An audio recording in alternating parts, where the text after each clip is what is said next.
Hello दोस्तों, स्वागत है आपका अपने YouTube channel Rohit Goswami law classes में। और आज मैं आपको कराने वाला हूं एलएलबी सेकेंड ईयर। सेम है फोर्थ, एक्ट है कंपनी लॉ, कोड है 4001 और क्वेश्चन नंबर है हमारा 8। अब से पहले ऑलरेडी मैं आपके 7 क्वेश्चन करा चुका हूं। आप प्ले लिस्ट पे जाकर उन क्वेश्चनों को देख लीजिएगा, ठीक है। आज का जो क्वेश्चन है हमारा बहुत ही महत्वपूर्ण क्वेश्चन है और आपको जैसे पता होगा, मैं वही क्वेश्चन आपको कराता हूं जो आपके लिए महत्वपूर्ण होते हैं, जो ज़्यादा से ज़्यादा एग्जाम में आने की जिनकी संभावना रहती है और जो आते हैं, ठीक है। और हमारे कंपनी लॉ और अदर लॉ के आपके नोट्स बिल्कुल रेडी हैं। अगर आपको नोट्स चाहिए तो आप हमारे व्हाट्सएप नंबर पे मैसेज करके आप नोट्स परचेज कर सकते हो, ठीक है। आपके फोर्थ सेमेस्टर के ऑल नोट्स कंप्लीट हो चुके हैं, ठीक है। आज का जो क्वेश्चन है उस क्वेश्चन को देखते हैं। क्वेश्चन है नंबर हमारा 8। कंपनी के सदस्य से आप क्या समझते हैं? सदस्य कौन हो सकते हैं? कंपनी की सदस्यता प्राप्ति के विभिन्न तरीके क्या हैं? कंपनी की सदस्यता कैसे समाप्त हो जाती है?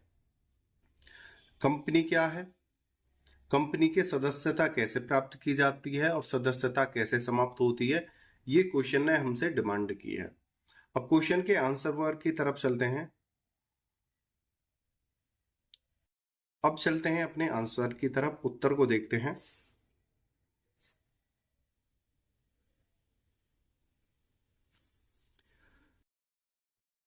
सदस्य की परिभाषा धारा 250 उपधारा 55 के अनुसार, देखो जैसा कि मैं प्रत्येक वीडियो में बताता हूं आपको, डेफिनेशन, हेडिंग्स, केसेस, सेक्शन, ये अगर आप अच्छे से लिखोगे और ब्लैक एंड ब्लू का इस्तेमाल अच्छे से करोगे तो आपके नंबर भी बहुत बढ़िया आने के चांस है, ठीक है। अब हम सदस्य की परिभाषा देखेंगे सेक्शन 2 उप 55 के अनुसार। सदस्य की परिभाषा नंबर 1 देखते हैं, जो हमारा इसमें पॉइंट 1 बनता है। कंपनी के संगम अनुच्छेद पर हस्ताक्षर करने वालों के बारे में यह माना जाएगा कि वे कंपनी का सदस्य बनने के लिए सहमत हो गए हैं और कंपनी का रजिस्ट्रीकरण होने पर उनके नाम सदस्यों के रजिस्टर में प्रविष्ट यानी लिखना या जोड़ना, प्रविष्ट का मतलब होता है लिखना या जोड़ना, प्रविष्ट कर लिए जाएंगे। अगर कोई व्यक्ति कंपनी के संगम अनुच्छेद के अनुसार हस्ताक्षर करता है और हस्ताक्षर करने के बाद वो कंपनी रजिस्ट्रेशन करा लेती है, रजिस्ट्रीकरण करा लेती है, जिन सदस्यों ने उस पर हस्ताक्षर किए हैं वो कंपनी के सदस्य बन जाएंगे, ठीक है। दूसरा पॉइंट देखते हैं। प्रत्येक अन्य व्यक्ति जो कंपनी का सदस्य होने के लिए लिखित द्वारा सहमत होता है और जिसका नाम कंपनी के रजिस्टर में प्रविष्ट कर लिया जाता है, कंपनी का सदस्य होगा। पहले क्या था, अगर कोई व्यक्ति संगम अनुच्छेद के आधार पर अगर कोई हस्ताक्षर करता है, ठीक है, कंपनी का सदस्य बनने के लिए अपनी सहमति से, और उसके बाद वो कंपनी रजिस्ट्रेशन करा लेती है, तो वो कंपनी का सदस्य हो जाएगा। दूसरा, कोई कंपनी है, उसमें कोई व्यक्ति ज्वाइन होना चाहता है या सदस्य बनना चाहता है, तो उसके लिए एक लिखित सहमति पत्र उसे देना होगा। उसके बाद उसका जो नाम है रजिस्टर में चढ़ा लिया जाएगा और वो कंपनी का सदस्य बन जाएगा, ठीक है। तो यहां पर कहने का मतलब यह है, अगर किसी व्यक्ति को कंपनी का सदस्य बनना है तो वो लिखित दस्तावेज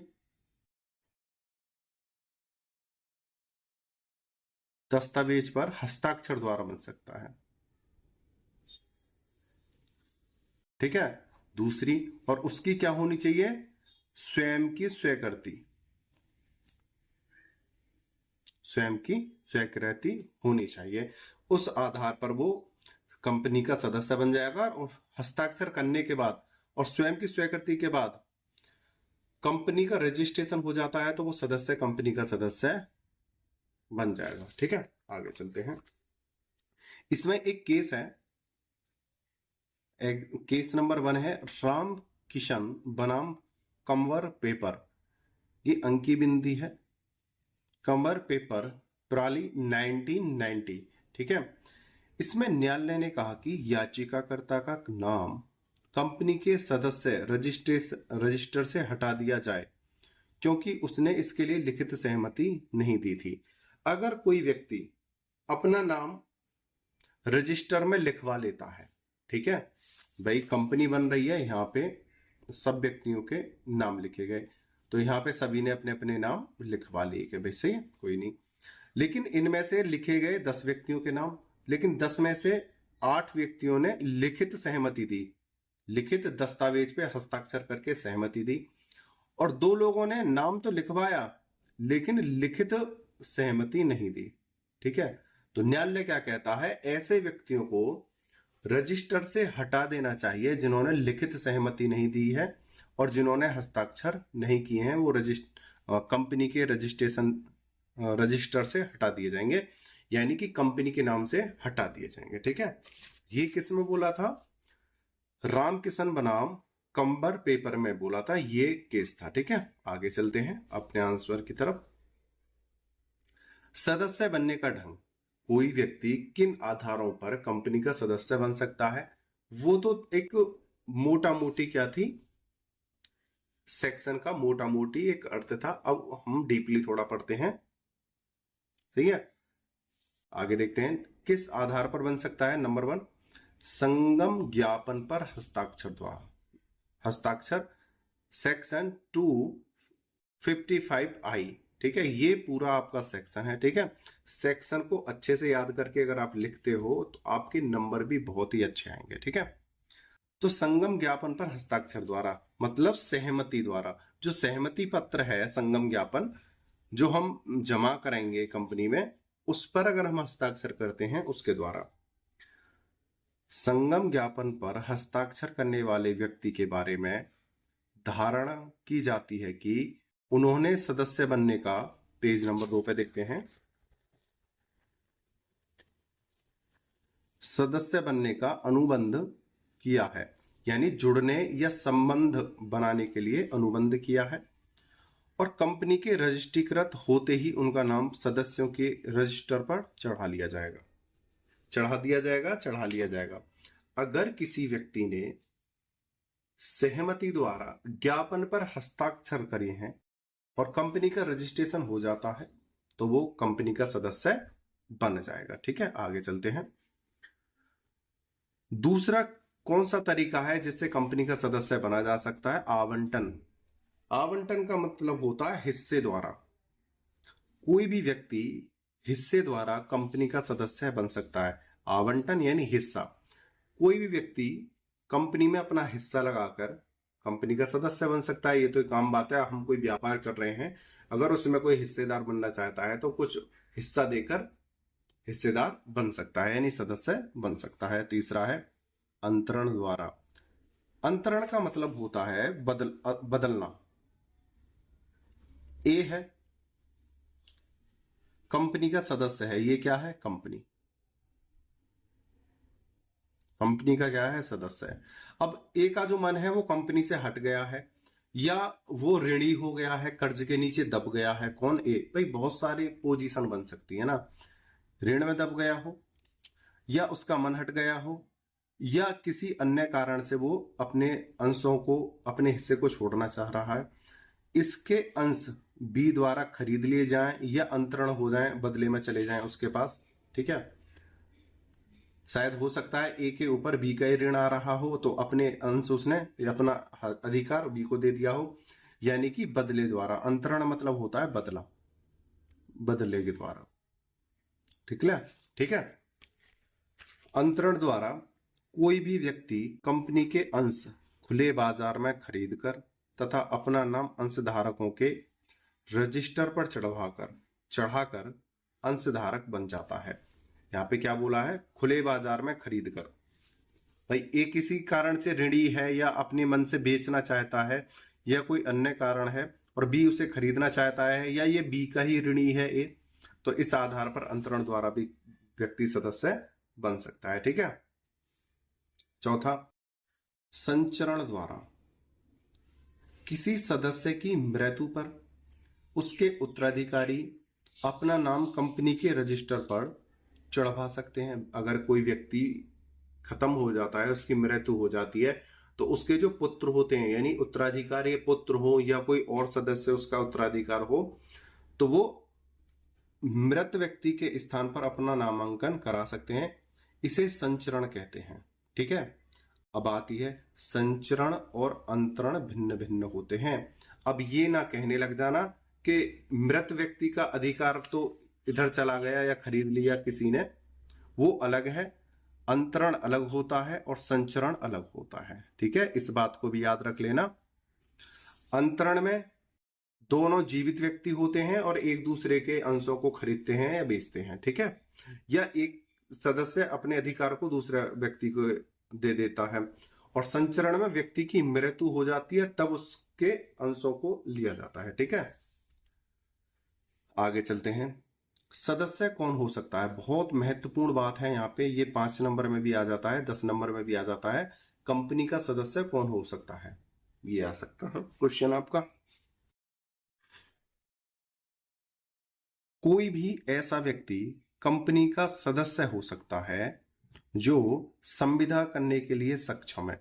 यानी कि संविदा के व्यक्तियों में होती है कम से कम 2 व्यक्ति, और पक्षों के हिसाब से कितने भी हों, अन्य कोई भी हो, इधर भी अन्य कोई हो, कम से कम 2। अन्य में चाहे 100 हो, 200 हो, 500 हो, कितने भी हो, वो अलग बात है। संविदा कभी अकेले व्यक्ति की नहीं होती है।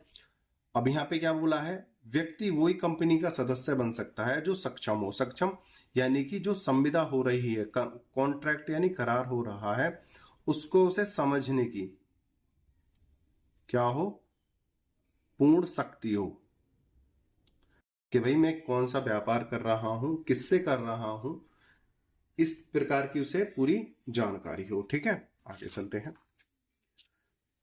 अवयस्क तथा विकृत मस्तिष्क। विकृत मस्तिष्क होता है जो पागल टाइप का व्यक्ति होता है, उसे कुछ पता नहीं है कि दीन दुनिया में हो क्या रहा है। अवयस्क यानी 18 साल से कम उम्र का बच्चा। बाले संविदा की सक्षमता नहीं रखते, इसलिए वे सदस्य नहीं हो सकते। एक तो अवयस्क और एक विकृत मस्तिष्क।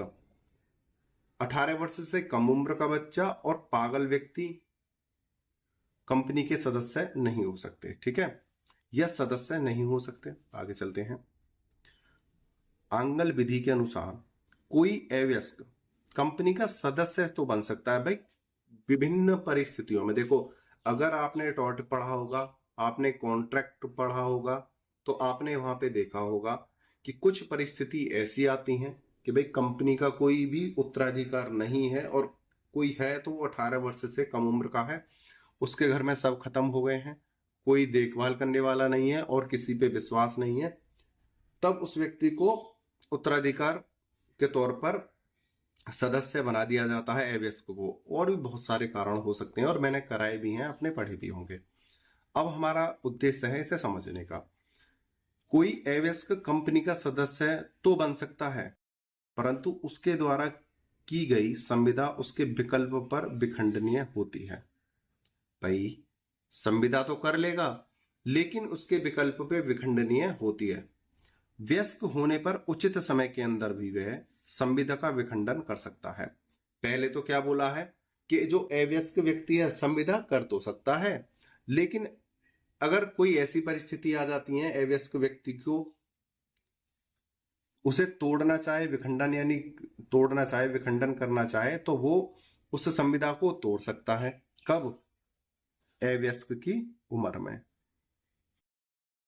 ठीक है, उम्र में अवयस्क यानी 18 साल से कम उम्र का बच्चा कभी भी तोड़ सकता है संविदा को। एक तो ये पॉइंट बनता है। दूसरा, जब यही अवयस्क व्यक्ति 18 साल से ऊपर जाता है, 18 साल कंप्लीट कर लेता है, और तब उसे समझ आती है कि भाई मैंने जो संविदा की थी जब मैं अवयस्क था, 18 वर्ष से कम उम्र का था, वो संविदा मेरे से गलत हो गई है, तो उस संविदा को वो वयस्क होने पर तोड़ सकता है। ठीक है, उम्मीद करता हूं आपको समझ में आया होगा। जब तक कि वह ऐसा नहीं करता, संविदा उस पर बाध्य रहती है। या तो वो उसको बड़ा होकर एक्सेप्ट कर ले, कि हाँ चलो जो मैंने बचपन में की थी अभ्यस्क के रूप में, चलो अब मैं उसे स्वीकार या अस्वीकार करता हूं, या बचपन में जो उसने करी है उसको कंट्रोल उसके हाथ में है, कभी भी विखंडन कर सकता है या उसे कंटिन्यू रख सकता है। ये उसके ऊपर क्या रहती है, बाध्य रहती है। आगे चलते हैं। अभी हमने देखा है आंगल विधि के अनुसार, आंगल विधि के अनुसार हमने देख लिया। यहां से भी क्वेश्चन आ सकता है, आंगल विधि के अनुसार कौन व्यक्ति कंपनी का सदस्य हो सकता है, या इस प्रकार से क्या एक अवयस्क व्यक्ति आंगल विधि के अनुसार सदस्य हो सकता है, ये बताइए। आगे चलते हैं। भारतीय विधि के अनुसार अब इसे देखते हैं। अवयस्क को अंश आवंटित किए जा सकते हैं, उसका नाम सदस्यों के रजिस्टर पर बना रह सकता है, परंतु अवयस्कता की अवधि में उसका कोई दायित्व नहीं होता। ठीक है, देखो उसके नाम से व्यापार हो सकता है, संविदा हो सकती है, आवंटित हो सकते हैं अंश, ठीक है, लेकिन उसका कोई दायित्व नहीं होता। मतलब अगर वो बीच में चाहे तो उसे तोड़ सकता है। ठीक है, आगे चलते हैं। एक केस है इसमें, MP पलानी अप्पा मुदलियार बनाम ऑफिशियल लिक्विडेटर, ये एक केस है। इसमें जो ऐड किया गया है केस नंबर ये 2 है। एक केस सबसे पहले मैं करा चुका हूं। केस अगर आप लिखोगे ब्लैक एंड ब्लू पेन का इस्तेमाल करोगे और हेडिंग सही लिखोगे तो आपके बहुत अच्छे नंबर आएंगे। दूसरी बात और बता देता हूं, जितना कम लिखोगे उतने ही ज्यादा नंबर आएंगे। ठीक है, दूसरी बात, और जितना कम लिखा है उतना ही आप अगर सटीक लिखोगे तो नंबर ज्यादा आएंगे। ज्यादा मत लिखो, कम लिखो, लेकिन सत्य लिखो। ये नहीं है कि वहां पे अपनी कलम चल रही है और यही पता नहीं पड़ रहा हम लिख क्या रहे हैं। राइटिंग हमारी सफा है, कोई फर्क नहीं पड़ रहा राइटिंग से, लेकिन हम लिख क्या रहे हैं डिपेंड करता है। कम लिखो, बहुत बढ़िया लिखो। ठीक है, आपको बहुत अच्छे नंबर मिलेंगे। इसमें एक अवयस्क को अंश आवंटित किए गए। ठीक है, एक 18 साल से कम उम्र का बच्चा था, बच्चा था, उसको अंश दिए गए। प्रार्थना पत्र पर हस्ताक्षर उसके संरक्षक ने किए, जो अवयस्क की जो देखभाल कर रहा था। देखभाल करने वाले व्यक्ति भी 3 प्रकार के होते हैं। अब से पहले मैंने क्वेश्चन करा दिया है, अब समझाने लग जाऊंगा तो कम से कम 30 मिनट और खा जाऊंगा। ठीक है, तो अवयस्क के जो संरक्षक होते हैं वो भी 3 प्रकार के होते हैं, जैसे सरकारी, उसके घर के सदस्य है, या किसी अन्य व्यक्ति ने जो उसे जान पहचान वाला हो उसने अपने पास रख रखा है। ठीक है, उनने हस्ताक्षर किए हैं या अपनी ओर से हाँ बोल दिया। कंपनी के समापन में, अगर जब कंपनी समाप्त हो जाती है, किसी कारण से बंद हो जाती है, न तो अवयस्क और न उसके संरक्षक दायी ठहराए जाएंगे। अगर किसी कारण से अवयस्क जो व्यक्ति है कंपनी का क्या बन गया, सदस्य बन गया, और सामने वाली कंपनी को पता है कि ये जो व्यक्ति है 18 से कम है, ठीक है, और उसको अंश जो है दे दिए हैं या ले लिए हैं, यानी कंपनी उससे जुड़ी हुई है। अगर किसी कारण से कंपनी का समापन होता है और कंपनी को हानि होती है, ठीक है, तो वो व्यक्ति अवयस्क व्यक्ति को या उसके संरक्षण को दायी नहीं ठहरा सकता, उसको दोषी नहीं ठहरा सकता, क्योंकि संविदा उसने जानबूझकर की थी और पता था कि ये 18 वर्ष से कम उम्र का बच्चा है, इसकी संविदा सर्वमान्य सत्य नहीं हो सकती है। ठीक है, चाहे वो किसी भी परिस्थिति में दी गई हो, चाहे सरकारी गैर सरकारी किन्हीं भी परिस्थितियों में दी गई हो, वो विखंडनीय होगी। ठीक है, आगे चलते हैं। कंपनी की सदस्यता कैसे समाप्त की जा सकती है। अब बात करते हैं जो कंपनी की सदस्यता होती है वो कैसे समाप्त की जा सकती है। कंपनी की सदस्यता निम्नलिखित अवस्थाओं में समाप्त हो जाती है। वो कैसे? नंबर 1, अंश अंतरण के द्वारा। जैसा कि अभी मैंने आपको बताया था, अगर कोई व्यक्ति किसी के हिस्सेदारी के अंश खरीद लेता है या बेच देता है, एक व्यक्ति से दूसरे व्यक्ति पे, दूसरे से पहले व्यक्ति पे अगर कोई अंश आ जाते हैं तो कंपनी उस मतलब सदस्यता का क्या हो जाएगा, समाप्ति हो जाएगी। दूसरा, अंशों की जब्ती द्वारा, अगर किसी व्यक्ति ने दूसरे व्यक्ति के अंश जो हड़प लिए हैं, जब्ती कर लिए है, क्योंकि पहले वाले व्यक्ति पे किसी कारण से ऋण आ रहा हो या उसका अधिकार गलत हो, जब्ती कर ली है, तब भी वो अपनी सदस्यता खो देगा। इसमें एक केस ऐड किया है मैंने, धनराज केसरीमल आलानी बनाम HL बाडिया 1933। ठीक है। तीसरा है अंशों के बेहद समर्पण द्वारा। अगर कोई व्यक्ति अपने अंशों को अपनी मर्जी से छोड़ रहा है या अपनी कंपनी को अपनी मर्जी से त्याग कर रहा है, उसके द्वारा भी उसकी सदस्यता समाप्त हो जा सकती है। चौथा है सदस्यता के अनुबंध को निरस्त कराने द्वारा। अगर कोई व्यक्ति अपनी सदस्यता को लिखित दस्तावेजों द्वारा समाप्त कराता है तब भी। ठीक है। यहाँ पे समर्पण द्वारा, अगर उस पर किसी प्रकार का ऋण है, कंपनी का दबाव है, जैसा कि हमने आपसे पहले क्वेश्चनों में पढ़ा था, न्यायालय सदस्यता समाप्त कर देगी और बहुत सारे कारण हो जाते हैं, तो उस आधार पर इसकी जो सदस्यता समाप्त कर दी जाएगी। ये दोनों अलग अलग हैं। वैध समर्पण द्वारा यानी खुद की इच्छा द्वारा, मतलब खुद अपनी इच्छा से समाप्ति दे रहा है, और एक सदस्यता के अनुबंध को निरस्त कराने द्वारा, न्यायालय का दबाव आ रहा है, निरस्त करना पड़ेगा। फिफ्थ है मृत्यु या दिवालिया हो जाने के कारण। अगर किसी व्यक्ति की मृत्यु हो जाती है और जैसा कि अनुबंध को निरस्त कराने द्वारा, उसी प्रकार से दिवालिया होता है, अगर किसी व्यक्ति पे बहुत ज्यादा ऋण है, कर्ज है, तो उसकी सदस्यता समाप्त कर दी जाएगी। छठा है कंपनी का परिसमापन हो जाने पर, यानी कंपनी ही बंद हो जाती है तो सदस्यता सभी व्यक्तियों की खत्म हो जाएगी। ठीक है। तो इस प्रकार से सदस्यता खत्म हो जाती है।